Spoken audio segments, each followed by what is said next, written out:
If you're a digital entrepreneur who's struggling to get people to buy your offer, stick with me because this might be the game changer you've been missing. Look, most people right now, they're trying to sell wants instead of needs. And in a world where people are becoming more discerning with how they spend their money, it's just not going to cut it anymore. In this video, I'm going to break down how you can flip wants into needs so that you can sell to more people and get those people who are lukewarm, maybe I'll buy this later, into hot prospects who are like, just take my money right now. Let's get into it. Let's start with the basics, okay? Wants versus needs. What's the difference between a want and a need? A want is something that people would like to have, but it's not necessary. They can live without it. A need is something that whether or not they want it, they have to have it. People don't hesitate to pay for needs. You're talking about your rent or mortgage because if you don't pay those, you don't have a place to live. They don't hesitate to buy groceries. They might change which groceries they buy, but we've all got to eat, right? So you've got to pay money for groceries. Also, gas for your car.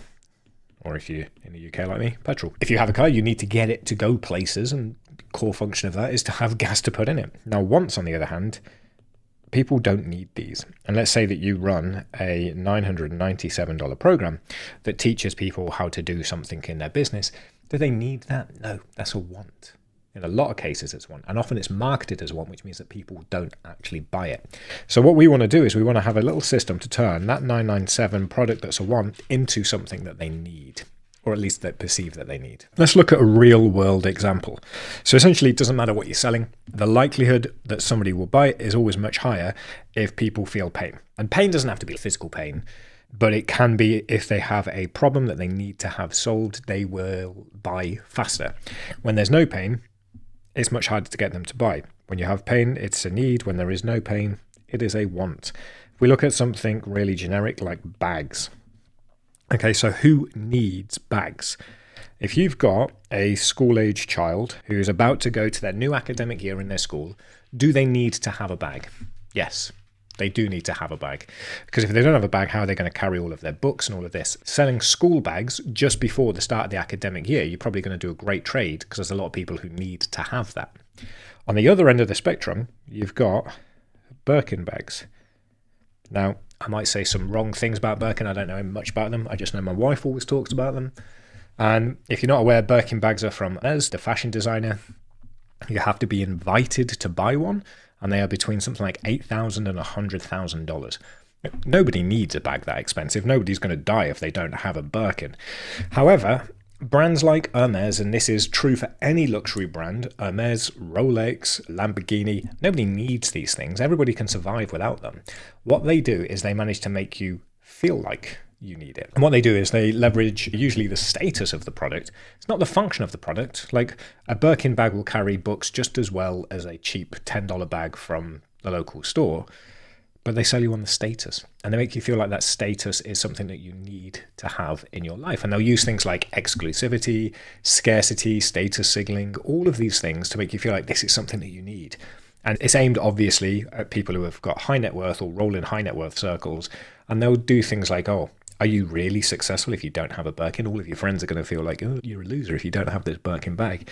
So what they do is they create this perception of need around the luxury product. They create marketing that makes it essential to the lifestyle and the perception that person wants to give out to the rest of the world. And so they believe then that they need it. That if they don't have it, people are not going to understand that they're rich and wealthy and all of this stuff that they want to be perceived as. And you essentially need to do the same with your offers. There's a lot of offers out there that focus on wants, and you need to turn it into a need.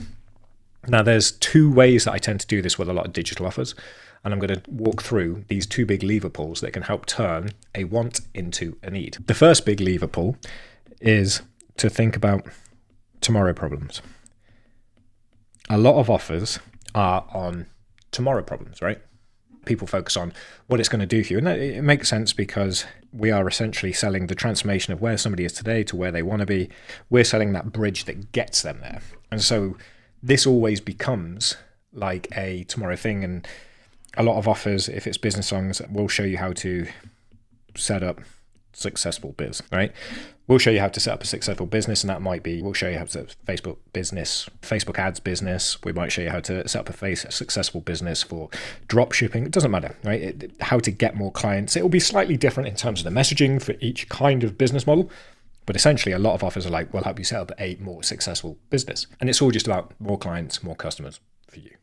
Makes sense. And when you say this to most people, they'll view it as a want. They want to grow a more successful business, but they feel like they've got time, right? They can come back to this in a day, a week, a month and get that thing and then see the results.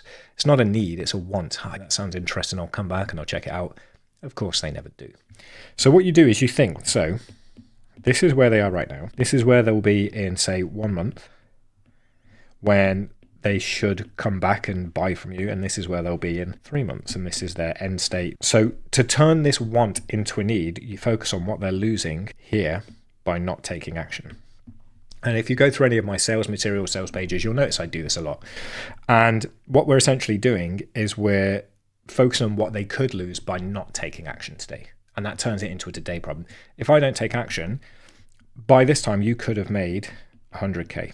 So if you don't take action today, you're leaving money on the table. You're leaving $100,000 on the table by not taking action today. Sure, you can wait a month, but can you really afford to lose out on 100K for this month? No. And what you do then is you exacerbate that simple problem agitation solution. Problem is you missed out on 100K, and then you position that as if you don't take action today, you're going to lose out on 100K. And when the recession hits harder, guess who's going to get wiped out? You, because you didn't take action today. The people who were here when they decide to take action, too late. The people who take action today will be able to get to that end goal. You won't if you fail to take action today. And essentially, you turn the tomorrow problem into a today problem by basically saying, this is what you stand to lose if you don't take action right now. Simple FOMO. The goal is to make them feel like if they don't take action today, they will lose out. That's the first way that we like to turn wants into needs. The second method that you should implement with these is to think about alternatives, okay? And so when a lot of people are trying to market their offers, they do it in a way where there's lots of different things. Let's say I'm going out to buy a car, right? I could buy a 4-door, I could buy a 2-door, I could buy an SUV, I could buy a sports car, I could buy like a nice safe, I could buy all sorts of different things. So there's no real reason why I need to get that car, okay? Now, I can make it so that I feel like, right, this SUV is the car for me. Let's say that I'm marketing to people, and this is where knowing your audience comes in, into Buffalo, upstate New York, near Niagara Falls, tons of snow through winter, okay? Already, I'm going to be thinking, right, a sports car is probably not a great option because the amount of snow that they get there, not great. The rest, I'm going to market this to families who have got 2 kids, 2 doors out, 4-door sport. Obviously, SUV is going to probably be the best because it's got 4-wheel drive. With the weather, we're going to need 4-wheel drive, and it's going to have to be within a certain price range or something. And what we've essentially done by understanding who the target market is, we can remove the alternatives. It's, look, you got 2 kids, you're going to have to do the school run, drop your kids off. You're going to have to take them to lessons or whatever. The weather for 6 months of the year is atrocious. So a little sports car ain't going to do it because you can't fit the kids in. You can't drive through all that snow. There's only really one option that you have for the life that you lead. And that is a 4-wheel drive SUV that has enough room for the kids. And maybe these people are like very conscious about gas emissions and all of this stuff. You promote the electric vehicle SUV. And all of this has brought it down that there are not 10, 20, 30 different options from. There's one SUV that's an electric vehicle that's within their price range for where they live, right? The likelihood that they buy that option then is far higher because they don't have to go away and think about it. So that's the only one that's actually going to solve the problem. So that's what you also need to do. You need to try and remove the other alternatives so that there's only really one logical solution to the problem that they have. If there's one logical solution and you say, look, if you don't take this now, it's going to be more money in a month's time. You're going to miss out on all of these opportunities with that money, whatever it might be. But you make it so it's a painful problem today if they don't take action. And you say, this is literally the only real viable option that you have to do this. You want to get there, and these are the constrictions that you have. This is the only viable thing. That way, you can really understand how to make something a need rather than a want. Because let's face it, this family, they've probably already got a car and they're going everywhere, right? They don't actually need to buy a new car today, but by saying, look, these prices of these cars are going up in 2 months.